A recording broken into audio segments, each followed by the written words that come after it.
Buenos noches. Fancy ball? Just a little dance. Sorry you're late. But I saw servants dancing. Surely the servants' hall is the place for these gentry. Oh dear, no.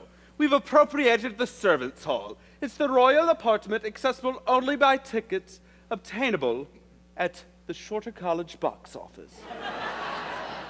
I'm afraid I'm not equal to the intellectual pressure of the conversation. You see, the monarchy has been remodeled on Republican principles. What? All departments rank equally, and every man is at the head of his own department. I see. I'm afraid you're annoyed. No, I won't say that. It's not quite what I expected. I'm awfully sorry. So am I. Is there anything I can offer you after your voyage? Rigatoni? No, nothing. Obliged to be careful? Yes. Atkins. You see, in each court there are distinctions that must be observed. There are there? Why, of course. For instance, you wouldn't have a Lord High Chancellor play leapfrog with his own cook.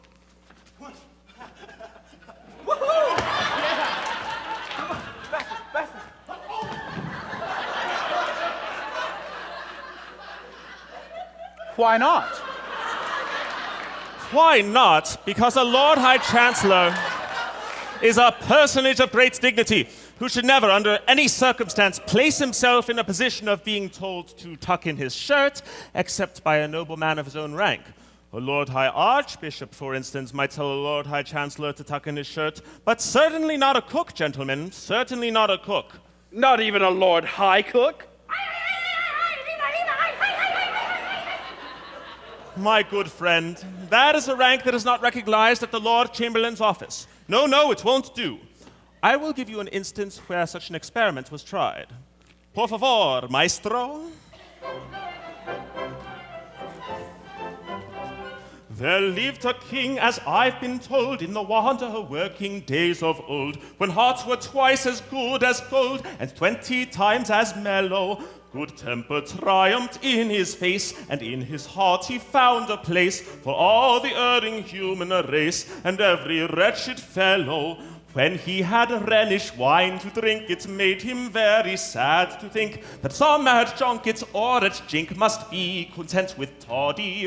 With toddy, must be content with toddy. He wished all men as rich as he, and he was rich as rich could be. So to the top of every tree promoted everybody. Now that's the kind of king for me. He wished all men as rich as he. So to the top of every tree promoted everybody. Lord Chancellors were cheap as sprats, and bishops in their shovel hats were plentiful as tabby cats. In point of fact, too many. Ambassadors cropped up like hay, prime ministers and such as they grew like asparagus in May, and dukes were 3 a penny. On every side field marshals gleamed, small beer were lords lieutenants deemed, with admirals the ocean teemed all round his wide dominion. With admirals around his wide dominion.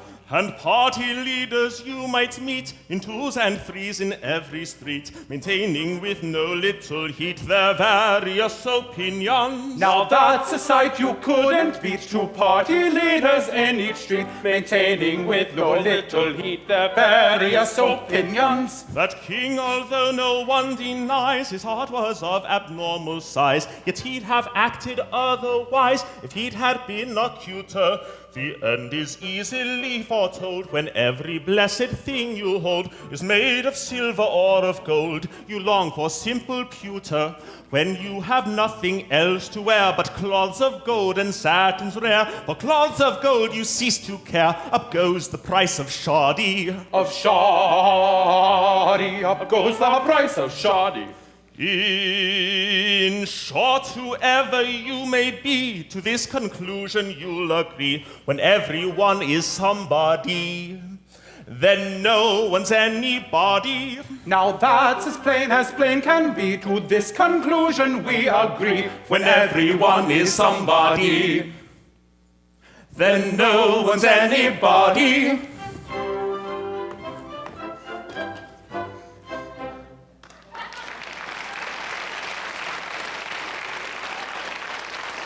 And now I have some important news to communicate. His Grace, the Duke of Plazzatoro, Her Grace, the Duchess, and their beautiful daughter, Casilda. I said, their beautiful daughter, Casilda, We heard you. have arrived at Barataria and will be here at any moment.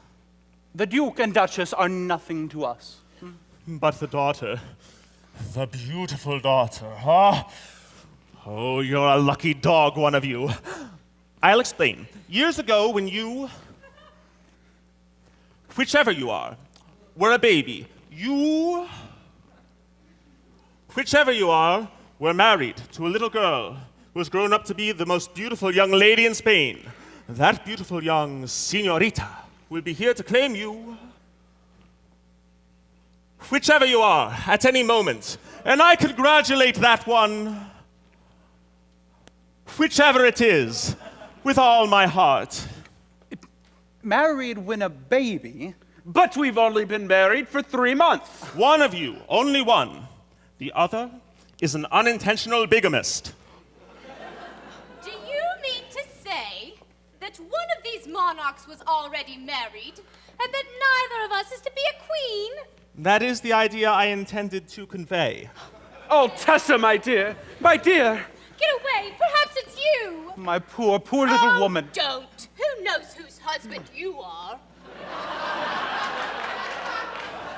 And pray, why didn't you tell us all about it before they left Venice? Because if I had, no earthly temptation would have induced these two gentlemen to leave two such extremely fascinating and utterly irresistible little ladies.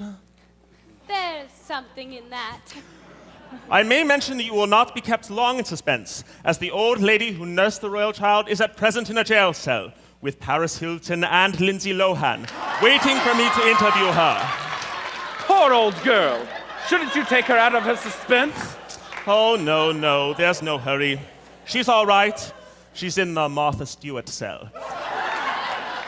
But never mind, I'll go and interrogate her, and in the meantime, may I suggest the absolute propriety of your regarding yourselves as single young ladies. Buenas noches.